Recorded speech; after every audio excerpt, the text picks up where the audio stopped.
Welcome to Spectacle on Television Nigerian. Of course, I am your host, Daniel Atai, as usual. And today we'll be looking at political trends as it happens in Nigeria. The leadership of the 9th Assembly, as we are expecting, and the exit of the 8th Assembly that just left yesterday, being the 6th day of June 2019. And of course, we'll look at the candidates that will emerge, possible candidates that will emerge, as President of the Senate and Speaker of the House of Representatives. And I'll also look at the prospect of the working relationship between the National Assembly and the executive in the administration, the second administration of President Muhammadu Buhari. So with me, soon I will be introducing you, my in-house analyst.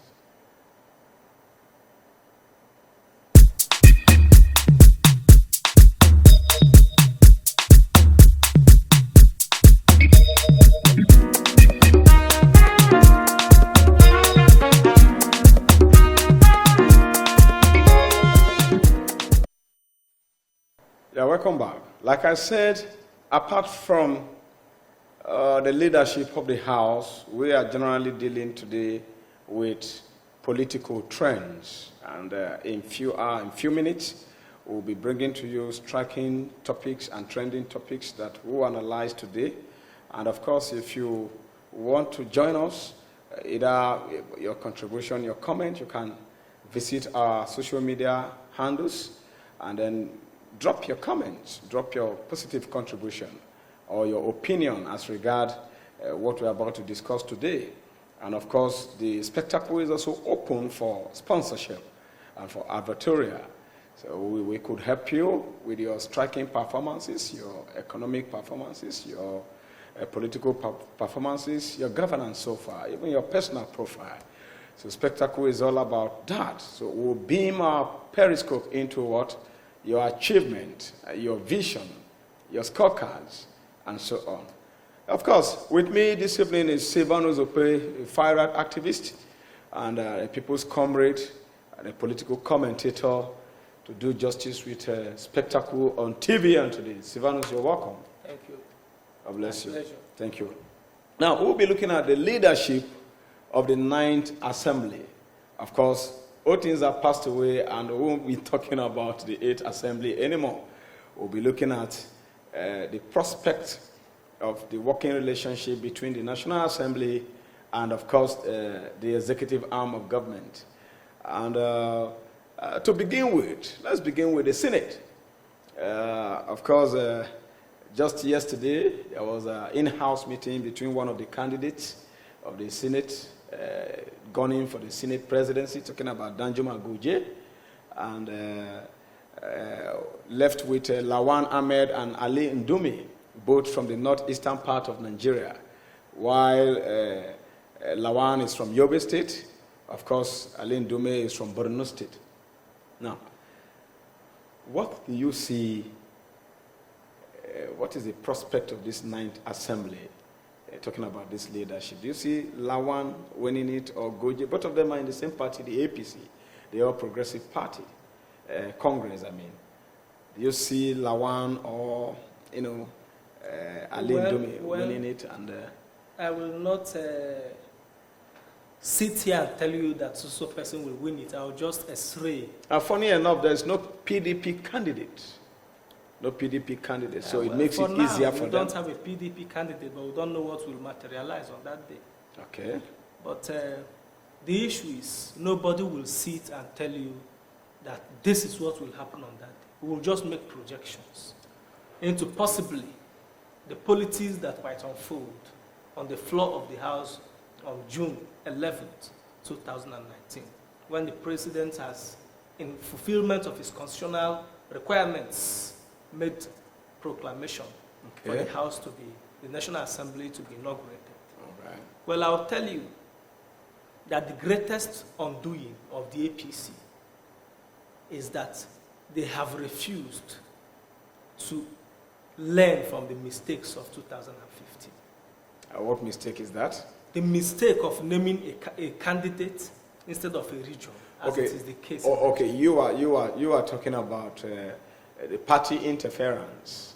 I'm talking of party endorsements. And that is party interference into legislative business. Yes, it has been with us. Even in the Congress, the party can prefer a candidate. Yeah, like we're saying, we're discussing the prospect of the 9th Assembly in working relationship with the executive, and also, the possible candidates to emerge. And we're discussing about Lawan and, of course, Ali Ndume. These are the two, APC candidates remaining, battling it out for the Senate presidency in Nigeria. And of course, in the House of Assembly, the House of Rep, talking about the House of Representatives of Nigeria, of course, we have a very popular candidate in the person of Femi Gbajabiamila. And of course, he is not alone in this contest. We have the likes of John Deere, the member representing Taka and Boko Federal Constituency from Benue State, talking about North Central zone of Nigeria. And of course, we still have another contestant from Mina, Niger State. What is that his name? Talking about Umaru Bago, sorry. Umaru Bago is also from North Central. The North Central politicians at the House of Rep are saying, even from the Senate aspect, the Senate House are saying that this particular slot belongs to them, and that we could not have the vice president from, the Southwest, and at the same time have the Speaker of the House from Southwest. And they see that as injustice. That is the point that one of the contestants, especially from the North Central zone, particularly or precisely from Benue State, talking about John Deere, is reiterating and telling the public and his colleagues that please, this particular seat should be zoned to the North Central state and not Southwest. Of course, my analyst here will have a look into that, where we're talking about the possibility. And you were saying that the party is interfering with the National Assembly and that they are making mistakes. And of course, you see again, all of them are candidates of the APC. There is no contestant yet from the PDP, but possibly we may have. Of course, you know what happened in Bauchi State today. The Court of Law have just, given tickets to 5, rep members in Bauchi State. That is 5 PDP members, rep members in Bauchi State, making the number of PDP reps increasingly, compared to what they used to have. Which area would you want to begin with in this very political trend in Nigeria? I will first start with the fact that the APC, just as I was saying, has refused to learn from its mistakes and possibly make improvements. In 2015, we are not unaware of the way the party anointed this same Ahmed Lawan. But now the difference is that Ahmed Lawan was again endorsed by APC, especially the national chairman, without any form of consultations. We are not saying it is unconstitutional for a political party to prefer a candidate to the legislature to hem the affairs of the House. A candidate they feel will better propel or propagate the manifesto of the party. But do you think legislative matters should have interference from party politics? Yes. Because legislative business is quite different from it's party different, politics. But those members of the House of Reps and Senators emerged from a political party platform. Of course, we know that. And this political party platform, to a long extent, determine who emerges the Senate President or the Speaker of the House of Reps. Take, for instance. What about the factor of governance? Are you going to govern for your political party, or you will govern the constituency where you come? First of all, you come up on a platform of a party before you diversify on governance. So the party, to a long extent, determines who becomes the president of the Senate or the Speaker of the House. It is not unconstitutional. It is not even constitutional too. It is not, but it is party politics. Once you have accepted to run in the platform of the party, you have subjected yourselves to the rules and regulation of that political party. All right. And you are expected to follow the norms as far as that they do not, they are not an infraction. So you are saying that the party interference into this particular tussle at the National Assembly, of course you know that both of them and all the candidates are of the APC, not the opposition. All of them are of the APC. So why would you say that party interference or handpicking of candidates? They have allowed the candidates to just lead out. Have not. They have not. It is clear that the APC have swayed its support for Lawan for Baja in the Senate, in the Senate for Lawan's Senate presidency and Baja's speakership. Okay, you are and so many of the House members are of the opinion, not that they are going against what the party said, but they are of the opinion that they were not consulted before Oshomole unilaterally made that decision. So that is where a few feathers was left unruffled. But be that as it may, we have seen other members of the party, like Goje and Ahmed Ali Ndume, obstinately refuse to bow to the whims and caprices of the party. Good. But yesterday, after an hour meeting with the president, Goje gave in and stepped down for Ahmed Lawan. What remains now is for Ahmed Lawan to go on. A party just controls the external affair of the parliamentarians. You just said the party cannot vote in the parliament. You just said that Mr. President had a meeting. Of course, I heard about it. They had a meeting so that the tussle will be kind of less contestable. Of course, Ali Ndume and Lawan, they are still in the party. They can just fill it out. If the party, the members of the reps from the party said that they weren't consulted, it means likely that Ali Ndume should have it then. People are not considering what might play out on the June 11th. We have not heard from PDP. We have not heard from a block vote of 40-something votes. The difference is about 8 senators. If the 2 of them are breaking their own rank, we saw what happened in 2015, June 6, where Ekweremadu emerged, defeating APC's majority, APC, which was in the majority, their candidates. Yeah. Then Ali Ndume contested the Deputy Senate presidential position. Yeah. So we don't know what will happen on June 11th.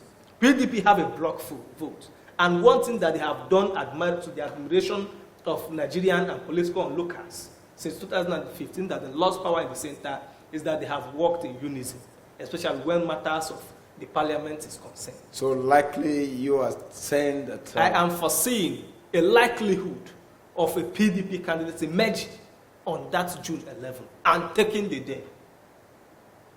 Is that right? Taking the day. We are going to look at how this coup is going to play. And what about the issue at the House of Reps? The House of Reps issue is Bajabiamila is having is the one APC did not give a careful, a considered thought before projecting. Okay, they did not give a considered thought. There is so many persons are not happy with the zoning. Exactly. Southwest have the number the vice president. Southwest they have a speaker. Yes. What of North Central? What of Northeast? What of Southeast? Sorry. What of other parts of the federation? Are they well considered? And again, Baja's ticket will have a heavy blow on June 11. One, because of the USA case against him, which I read today that it has been struck out, and a counter instruction or orders has been given by the court. And secondly, he's running a Muslim ticket. His deputy, Honorable Wase from Jos, is also a Muslim like him. And the House, the Bago, who is his main challenger, is running a Muslim Christian ticket. And the deputy is from the Southeast, which balances the equation. The issue of marginalization is a bit balanced by their ticket, the Bago. And do not forget that the House of Reps outgoing Speaker, Right Honorable Barrister Yakubu Dogara, an intellectual colossus, is also playing a heavy role. He will be a major deciding factor. So probably there might be surprise at the there will be. And the members of the support base, almost all the returning senators, a high number of them are still loyal to Yakubu Dogara. And Yakubu Dogara will not go with what the APC is saying. He is supporting Bago. But a lot of Dogara's candidates and members of the House of Rep were gunning it out in solidarity with Bajabiamila. I have a personal chat with a member of the APC in the House of Reps. I would not want to mention his name. But he made it clear that they may pull anybody might emerge except Baja. Good. It means there is hope for John Jay or... We are talking of Bago. John Jay is not even anywhere near the contest. Bago from the North Central Niger State. From Niger State. All right. I see the candidate of Baja clinching it because of this party, like you said, interference and party choice. If the party have said, we brought you here, it is under our umbrella you became rep members, and there is no contest between them and PDP for now. So don't you think especially that Bajabiamila may just win it despite all this blackmail? A party interest will always succeed when it is for the collective good of every member of the party. So it means that the rep members could just go ahead with their vote. The person who told me today in confidence of party is of the APC. And he's telling me in confidence that they will go for Bago, whose ticket contains a Christian. The joint ticket is of Bago and a Christian from the southeast. And also Bago in the last legislative assembly. Same thing with John Jay.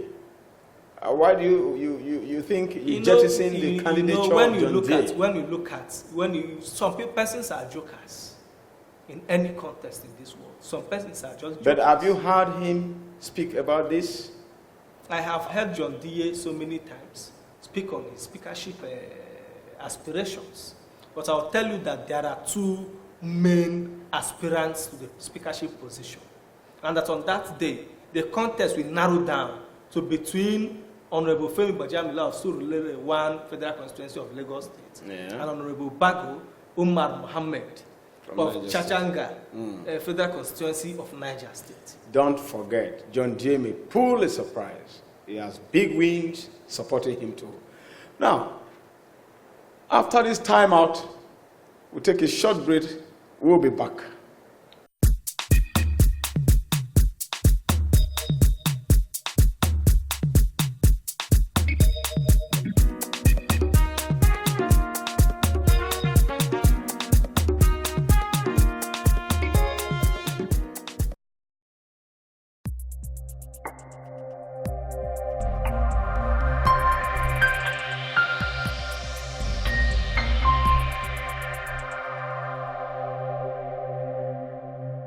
Welcome back to Spectacle. Talking about Muslim ticket. Do you see religious? Welcome back to Spectacle. Of course, you know we are discussing political trends today on TVN.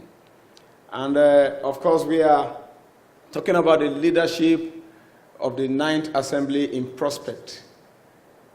And I have with me in the studio my in-house analyst, Comrade Silvanus Okwe. Comrade, do you think that the issue of a Muslim ticket is a factor in Nigerian polity now?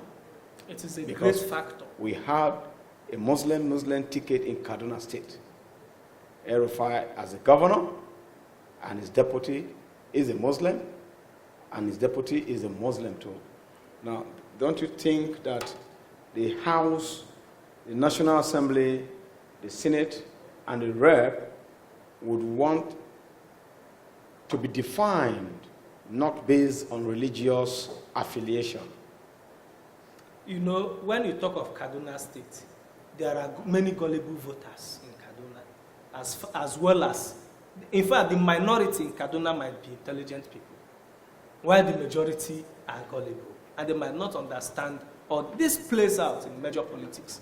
When you come to the House of Reps, you have experienced politicians, experienced Nigerians who have explored many areas of life, who know what it is to have a Muslim ticket, who know what it is to have a Christian ticket, taking cognizance of the fact that the president is a Muslim and the projected speaker, Femi Gbajamila, is a Muslim, the projected Senate president is a Muslim, you know, they will have that consciousness of trying to make a hybrid of religion, putting a Christian behind a Muslim, to show Nigerians, because Nigeria has two major religions. You have the Christians and you have the Muslims. And anything you are doing in a multi-dimensional country, as far as religion, ethnicity, and culture is concerned, you try to show everybody the sense of belonging. If you don't have that sense of belonging, it might begin to crack. Okay, it means, all right. We'll be looking at this other story that is making round between Adams Oshomole and John Oyego, the former APC national chairman, accusing Oshomole that he has been largely responsible for the failure of APC in many states. And of course, with respect to what is happening in Bauchi State now, where the court have declared 5 candidates, rep members of the APC, you know, null and void. Invalidated their election. Invalidated them and ordered that give tickets to the PDP. 5 PDP members. So, do you see John Oyegu being right in a way? Let me be emphatic. Because we are on political Let trials. me be emphatic that John Oyegu had the interest, had the intention, had the vision of reforming the APC, of leading APC as a party for all. But a few power brokers in the party who could not have their ways succeeded in throwing Oyegun out, bringing rigid Oshomole, who has no credentials of managing party politics, of managing an organization. But he has managed the labor force in Nigeria before. That is one of the problems Oyegun had. A political party aspires to get into power. They use different approach. A pressure group, which his labor belongs to, their main aim is to favor the interest of their members. And that is what the mentality Oshomole brought into the APC. Protecting the interest of a few. Acting out the scripts written in Bodilon House, in Bodilon in Lagos. Are you saying that, of course, the national figure of the APC, Ahmed Bola Tinubu, is, interfering? It's obvious that everything Oshomole is doing is to clip wings that might challenge the candidature of Bola Ahmed Tinubu in the 2023 APC presidential ticket. When a lot of people are envisioning that look at what they did to Korocha, the Igbo, the Southeast, would produce the next president of this country. Are you saying that Bola Tinubu is nurturing that ambition? It is not unconstitutional for an Igbo person to be a president, and it is not a must that the rotational presidency is a gentlemanly agreement, and I understand is engraved in all the parties in Nigeria.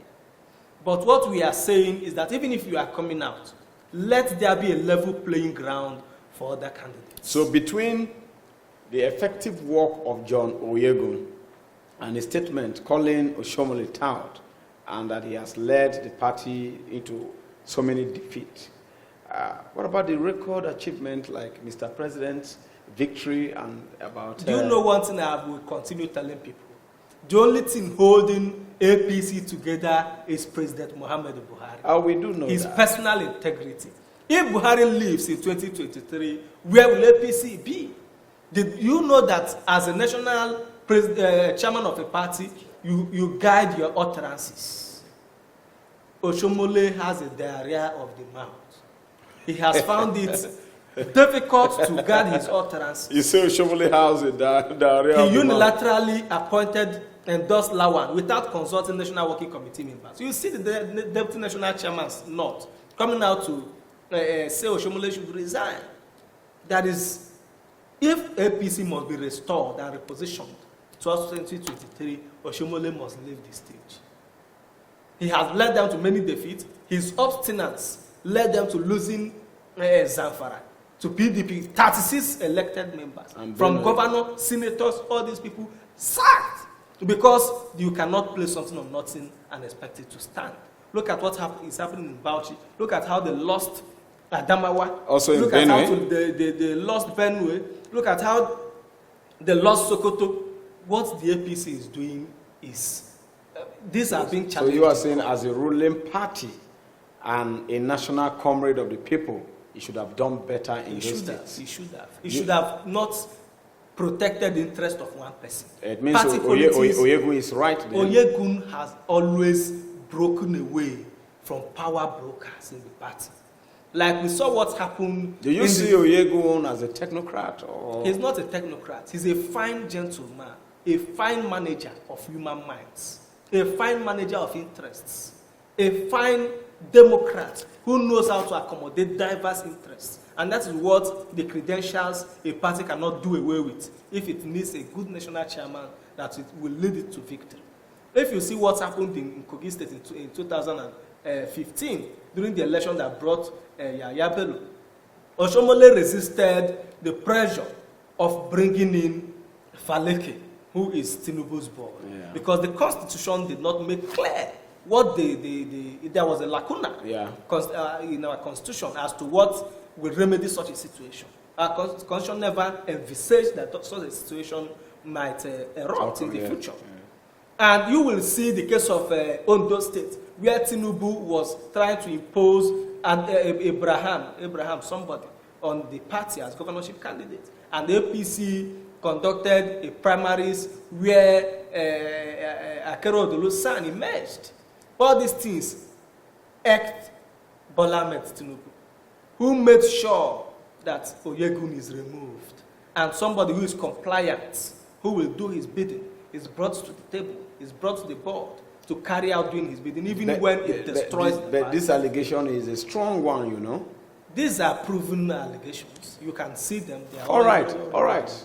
Now, in 2023, the prospect of 2023 elections, so the permutation has all begun. It began the day the 2019 election stopped. It means you are saying that the southwestern part of the country are trying to take the presidential seat now. Of course. And shouldn't we consider the eastern part of the country? That is what we are saying. If we are in a just community. What about if any party comes up now and says our candidate is coming from the eastern part of the country? Do you think such party would have supporters? Yes, such party will have supporters because the world is moving towards justice, equity, and fairness. And if you want to enjoy the support of the majority of the people, you move towards the greatest political support is sympathy. When there is sympathy for a candidate, you see that is what President Muhammad Buhari has used over the years. Of course. Even without money, the people are sympathetic to his plight, to his position, to his visions. You understand? So the East is the rightful place for a candidate to emerge from. And we pray that political parties will consider that. And do you think the population of the East, when you compare to that of the North and that of the alliance between the North and the Southwest, if what you claim to have said now, the tussle between Bola Ahmed Tinubu, trying to, project himself for the 2023 election, if this synergy between the North and the Southwest, eventually emerge, do you see the southeastern part of the country producing the next president in 2023? Politics is about consultations, negotiation, dialogue, agreements, alignments. Of course, in terms of sympathy, they would have it. They will have sympathy, but Awolowo once said that a minute is dangerous in politics. The Igbos can still have the time to win the hearts of other parts of Nigerians. They still have the time to negotiate their way out. They still have the time to say, look at our plight, look into this, our problem. Since 1960 something that we had civil war, we have not been given the opportunity. I am coming to that. We feel marginalized. Because so give us the opportunity. Okorocha last week said he's been punished and persecuted because of his ambition for 2023 presidential. That is the truth. That he wants to be Nigerian president. He even emphatically said, "I will be president in 2023." That is the truth. And apart from Okorocha, I think there are other candidates, warming up to come up. And do you think that the issue of this stigma, the stigma of civil war, is a factor against them? It's a big factor. So many persons would not trust the Igbo again with power, because they think that if an Igbo man becomes the president, he will order for Biafra to break away and all that. But they don't know that for you to break for a part of the country to secede, it requires a long process, which a president cannot sit and do. Of course. In a democracy, but in a dictatorial system of government, that might be possible. But in a democracy, we will urge them to have no fear that it is not easy for a president to unilaterally secede his people from the Federal Republic of Nigeria. All right. That is where we'll be stopping today on political trend. We've just, my analysts here have just opposed that sympathy, political sympathy could make the southeastern part of the country, emerge the president of Nigeria in 2023. Also, he said that with the leadership of the 9th Assembly in prospect that we are expecting, probably APC might lose out on two factors: the zoning factor to the southwest, and of course the political factor, the party factor, trying to impose candidates on the members of both the Senate and the House of Reps. So, but we have envisioned already that the 9th Assembly, synergy of the National Assembly with the executive, will bring better governance and tranquility in our polity. This is where Spectacle will stop today. We'll be with you next week with another striking topic, probably looking into another sector of the government. Once again, I am Daniel Atai, your host.